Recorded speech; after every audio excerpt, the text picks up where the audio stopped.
السلام علیکم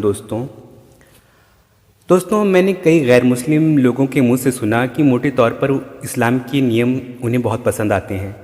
پر کچھ چیزوں میں اسلام کی سختی انہیں اسلام کے قریب آنے سے ڈراتی ہے۔ اسلام میں سنگیت کو حرام ٹھہرایا جانا ایسی ہی سختی ہے جس کا کارن انہیں سمجھ نہیں آتا۔ میں نے کئی بھائیوں سے یہ شکایت سنی، ان میں کچھ تو یوں ہی آپتی جتا رہے تھے، لیکن کئی بھائیوں کے لہجوں سے محسوس ہوا کہ واقعی سنگیت کو پسند کرنے والی سانسکرتک پرشٹھ بھومی میں رہنے والے میرے بھائی اسلام کو پسند کرنے کے باوجود اس سے ایک ایسے وچار کو لے کر دور ہیں جو وچار واستو میں انہیں پوری طرح سے بتایا نہیں گیا ہے۔ عام خیال ہے کہ اسلام میں موسیقی یعنی گیت سنگیت کو منع کیا گیا ہے، حرام ٹھہرایا گیا ہے، لیکن دوسری طرف ہم یہ بھی دیکھتے ہیں کہ مدینہ کے لوگوں نے نبی صلی اللہ علیہ وسلم کے سواگت میں ساز بجا کر گیت گایا تھا، اور آپ صلی اللہ علیہ وسلم نے انہیں وہ گیت گانے سے نہیں روکا تھا۔ قرآن میں گیت سنگیت کا نام لے کر اس کی مناہی کے بارے میں کچھ بھی نہیں کہا گیا ہے، البتہ یہ کہا جاتا ہے کہ قرآن کی کچھ آیتوں میں انڈائریکٹلی موسیقی کی مناہی کی گئی ہے۔ دوسری طرف کچھ احادیث سے پتہ چلتا ہے کہ نبی صلی اللہ علیہ وسلم نے سنگیت کی مناہی کی تھی، پر جب اس سبجیکٹ کی ساری حدیثوں کو اکٹھا کر کے ان کا مطالعہ کیا جاتا ہے تو پتہ چلتا ہے کہ موسیقی اپنے آپ میں کوئی بری چیز نہیں ہے، لیکن ان کا استعمال زنا یعنی ویبچار یا کفر اور شرک اور شراب نوشی جیسے حرام کاموں کو بڑھاوا دینے کے لیے کیا جا سکتا ہے۔ اس کی ایک مثال بخاری شریف کتاب 59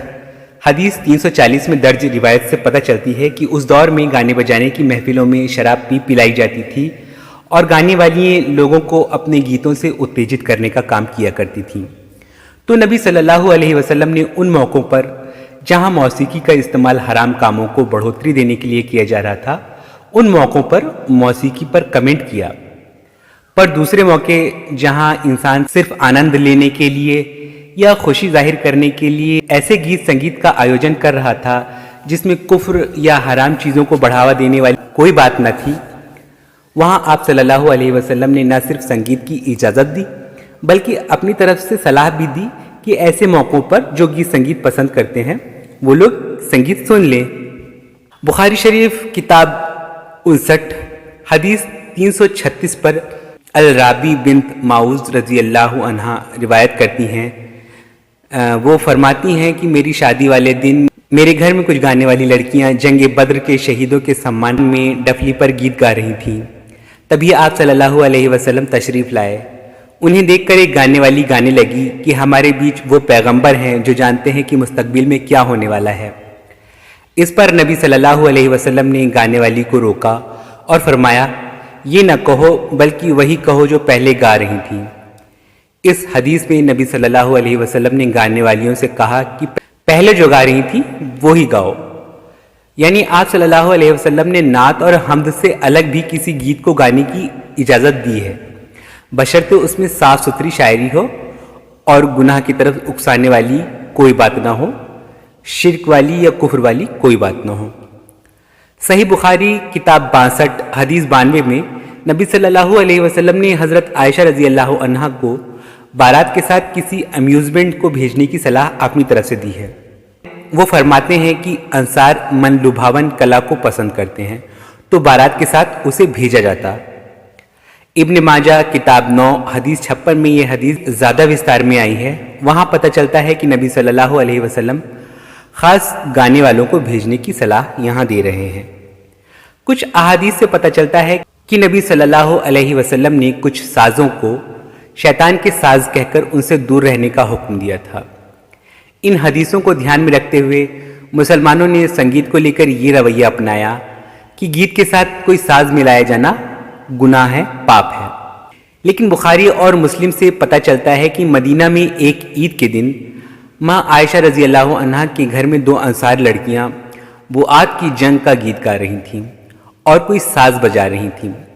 حضرت عائشہ انہیں سن رہی تھیں اور نبی صلی اللہ علیہ وسلم ان کے گھر میں منہ دوسری اور کر کے لیٹے ہوئے تھے۔ جب عائشہ رضی اللہ عنہا کے والد یعنی حضرت ابو بکر صدیق رضی اللہ عنہ گھر میں آئے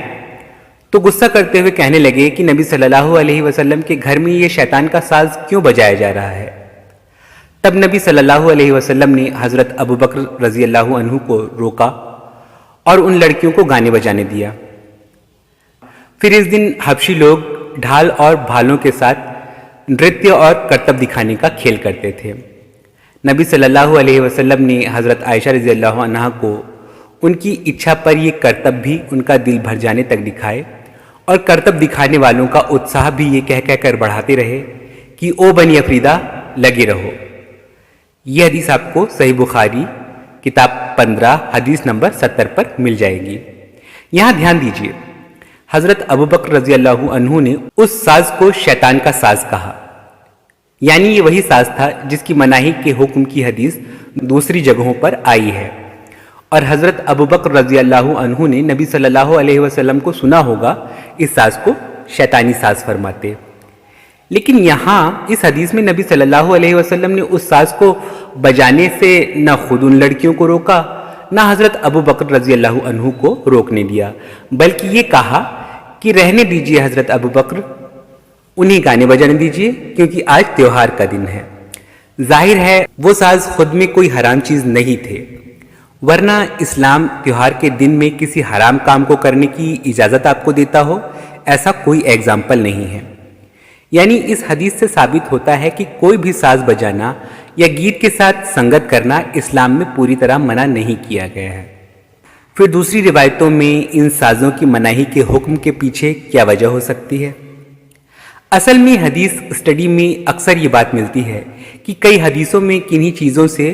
دوسری کسی بات کی طرف اشارہ کیا گیا ہوتا ہے، اور کئی حدیثیں سنکھیپ میں بھی بیان کی گئی ہوتی ہیں، اور مختصر بات سے کس طرف اشارہ کیا جا رہا ہے اس کا پتہ تبھی چلتا ہے جب اس سبجیکٹ کی دوسری کئی حدیثوں کو پڑھ لیا جائے۔ اب جس طرح سازوں کی مناہی کے حکم کی حدیثیں ہیں، اسی طرح سنن نسائی شریف میں بک آف ڈرنکس میں صحیح اسناد کے ساتھ ایسی کئی احادیث ہیں کہ نبی صلی اللہ علیہ وسلم نے کچھ خاص برتنوں کے نام لے کر ان کو ممنوع قرار دیا ہے کہ یہ برتن منع ہیں۔ ان میں کچھ مٹی کے برتن، لوکی کے کھول کو سکھا کر بنائے گئے برتن، اور پالش کیے گئے جگ، کھوکھلے تنی سے بنائے گئے برتنوں وغیرہ کے نام شامل ہیں۔ ظاہر ہے برتن اپنے آپ میں کوئی گناہ والی چیز نہیں ہوتے، اس لیے ان احادیث سے کسی دوسری طرف اشارے کو سمجھا جاتا ہے، اور دوسری تفصیل سے آئی حدیثوں کو پڑھنے پر پتہ چلتا ہے کہ ان برتنوں کو منع نہیں کیا گیا، بلکہ ان برتنوں میں نبیذ یعنی ایک قسم کی شراب بنانے سے منع کیا گیا ہے۔ اسی طرح کچھ سازوں کی مناہی کے پیچھے بھی کسی دوسری بات کی طرف اشارہ ہے اور ایک خاص بیک گراؤنڈ ہے۔ ایک تو بیک گراؤنڈ یہ معلوم ہوتا ہے کہ گانے بجانے کی محفلوں کو اس وقت بے حیائی کے کام اور حرام کاموں میں سنگت دینے والی چیز بنا دیا گیا تھا۔ دوسرے سورہ لقمان کی 6 آیت، جسے قرآن میں انڈائریکٹلی سنگیت کی مناہی کا حکم کہا جاتا ہے، اس میں لکھا ہے کہ لوگوں میں سے کوئی ایسا بھی ہے جو دل کو لبھانے والی باتوں کا خریدار بنتا ہے تاکہ بنا کسی علم کے اللہ کی راہ سے دوسروں کو بھٹکائے اور ان کا مذاق اڑائے، وہی ہیں جن کے لیے اپمان جنک یاتنا ہے۔ اس آیت سے پتہ چلتا ہے کہ نبی صلی اللہ علیہ وسلم کے دور میں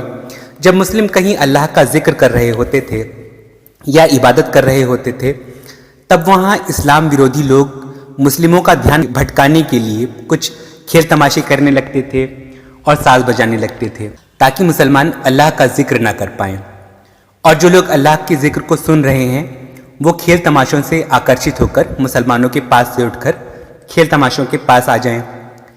اس آیت کے بارے میں حضرت ابن عباس رضی اللہ عنہ کا قول بتایا جاتا ہے کہ یہاں سنگیت کے بارے میں بات کی جا رہی ہے، یعنی مسلمانوں کو اللہ کی عبادت سے ڈسٹریکٹ کرنے کے لیے سازوں کا استعمال کیا جا رہا تھا۔ ایسے سمے میں ہی آپ صلی اللہ علیہ وسلم نے ان سازوں کو شیطان کا ساز فرمایا ہوگا جب ان سازوں کا گناہ کے کام میں استعمال کیا جا رہا تھا۔ لیکن اسی ساز کی مناہی آپ صلی اللہ علیہ وسلم نے تب نہیں کی جب عید کے دن حضرت عائشہ رضی اللہ عنہا اسے سن رہی تھیں، کیونکہ تب ان سازوں سے کوئی گناہ نہیں کیا جا رہا تھا۔ ایک دوسری بہت مشہور حدیث ہے کہ آپ صلی اللہ علیہ وسلم نے فرمایا کہ ایک خرابی کا وقت میری امت پر ایسا آئے گا جب لوگ شرمگاہ کو، ریشم کو، موسیقی کو اور شراب کو اپنے لیے حلال کر لیں گے، اور اللہ ایسے لوگوں کے چہرے بگاڑ کر انہیں بندر اور سور میں تبدیل کر دے گا۔ اس حدیث کی بنیاد پر لوگ موسیقی کے پوری طرح حرام ٹھہرنے کا دعویٰ کرتے ہیں، لیکن اس حدیث کے الفاظ پر دھیان دیں تو ان میں سوائے ایک چیز یعنی شراب کے علاوہ دوسری کسی بھی ایسی چیز کا ذکر نہیں ہے جو پوری طرح حرام ہو، یعنی ہر ایک شرمگاہ مسلمان کے لیے حرام نہیں ہوتی، بلکہ نکاح میں آئے مرد عورت ایک دوسرے کے لیے حلال ہوتے ہیں۔ اسی طرح ریشم مردوں کے لیے تو منع ہے مگر مسلمان عورتوں کے لیے حلال ہے۔ اور پھر بات آتی ہے موسیقی کی، تو یہ بھی صحیح احادیث جن کا ذکر پہلے میں نے کیا ان سے ثابت ہے کہ جہاں کفر اور حرام کاموں کے لیے استعمال کیا جا رہا ہو وہاں حرام ہے اور باقی جگہ گناہ نہیں۔ تو اس سارے خلاصے سے معلوم چلتا ہے کہ خوشی کا اظہار کرنے کے لیے یا منورنجن کے لیے بھی گیت سنگیت ہو یا دوسرا کوئی بھی کھیل تماشا، اس کی مناہی اسلام میں نہیں کی گئی ہے،